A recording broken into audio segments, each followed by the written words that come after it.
Why do people pursue the proton exchange membrane when you need that rare earth metal? Why is it sort of, I guess, from my ignorant perspective, because I'm very new to hydrogen production, why is it sort of promoted as something better? And why isn't everybody doing alkaline? Is it because they didn't have your patented product? Could you explain that? I don't understand that part of it. I'm very ignorant to that.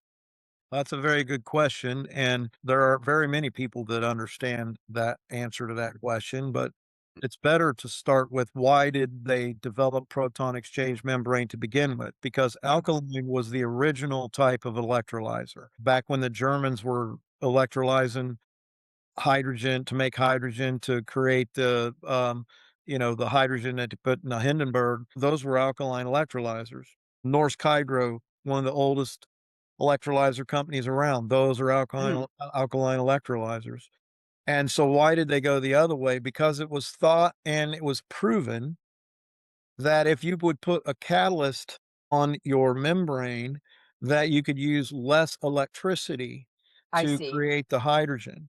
And the key factor in producing hydrogen cost effectively is not so much the capital acquisition cost, like everybody talks, oh, we got to get the cost of electrolyzers down.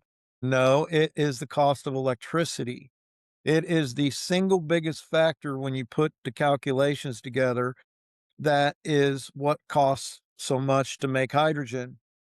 So if you can use less electricity, then you're going to be able to get the cost of the hydrogen down. And that's what drove proton exchange membrane. And for years, it was a fact that the proton exchange membrane was more efficient at using electricity to turn water into hydrogen and oxygen than an alkaline electrolyzer was.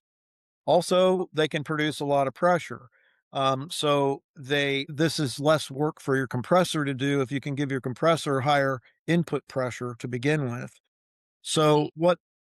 what we discovered, and as part of our patents, is we discovered a way to develop an electrode assembly that gets the bipolar plates close enough together that the losses that are typically come with an alkaline electrolyzer go away. And in a lot of cases, we have better efficiency with alkaline now with the way ours is designed than they do with proton exchange membrane. So this is Wow. a real breakthrough, and it's one of the causes of our patent. So, like, And you don't I'm have gonna any grab rare earth metals either, I'm right? yeah, I'm gonna grab something here and show you real quick. I love it. Just dawned on me that I have this available and I could show this to you. That this is one of our I made this as a trophy to give to our early investors, so that's why it has this placard on the front, but it's actually a functioning alkaline electrolyzer.